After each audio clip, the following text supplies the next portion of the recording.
చిన్న చిన్న మిస్టేక్స్ వల్ల ఆవకాయ పచ్చడి అంతా పాడైందని ఏడాదంతా బాధపడేవాళ్ళు ఒక్కసారి వీడియో చూడండి. పర్ఫెక్ట్ కొలతలతో ఇలా గనక పెట్టారంటే ఈరంతా మీ పెట్టిన ఆవకాయ మీరు ఎలా పెట్టారో అది అలాగే ఉంటుంది. దీనికి చిన్న చిన్న టిప్స్ పాటిస్తే చాలు.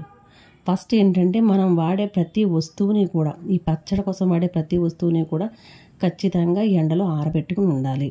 తడి తగలనివ్వకూడదు.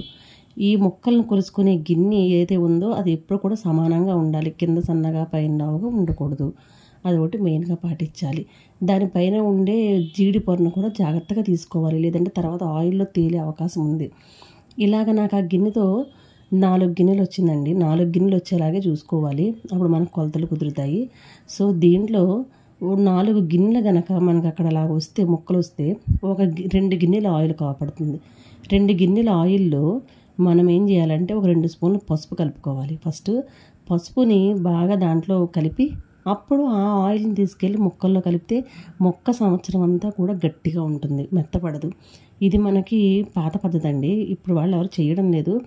ఇలా కనుక చేసే మన పెద్దవాళ్ళు ఆవకాయ పచ్చడిని అంత రుచిగా చేసేవారనమాట. ఒక్కసారి ఇది కూడా ట్రై చేయండి. ఇది చూసారా, ఈ ముక్కల్లో కలిపి ముక్కల్లో ముందు నూనె బాగా పట్టించాలి. 4 గిన్నెల ముక్కల్లో ఏదైతే మనం గిన్నె తీసుకున్నామో దాంతోనే అన్ని మెజర్మెంట్స్ కూడా చేసుకోవాలి.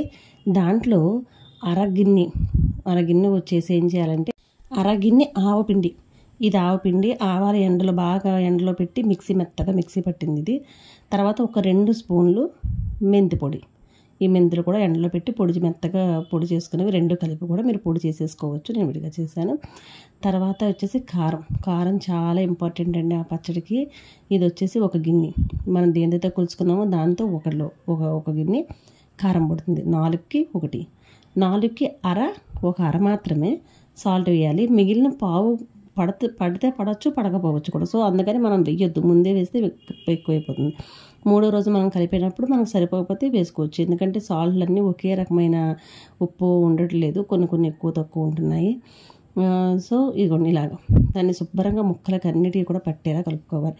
కలుపుకుంటే ఇదిగో 3వ రోజు ఓపెన్ చేసా చూడండి, ఎంత బాగుందో, ఎంత కలర్ఫుల్గా ఉందో. నేను కారం వచ్చేసి 3 మ్యాంగోస్ పికిల్ పౌడర్ ఉంది కదా, అది వాడానండి నేను.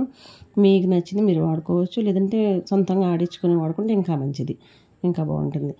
సో ఫైనల్గా చూసారు కదా, అసలు 3వ రోజు ఆవకాయ డబ్బా ఓపెన్ చేస్తే ఎంత మంచి వాసన వచ్చిందంటే పర్ఫెక్ట్గా కుదిరిందనమాట. ఇలా గనక చేస్తే ఏడాదంతా పచ్చడి చాలా బాగుంటుంది. మా వీడియో కనుక మీకు నచ్చినట్లయితే లైక్ చేయండి, షేర్ చేయండి, సబ్స్క్రైబ్ చేయండి. Thanks for watching. Bye bye.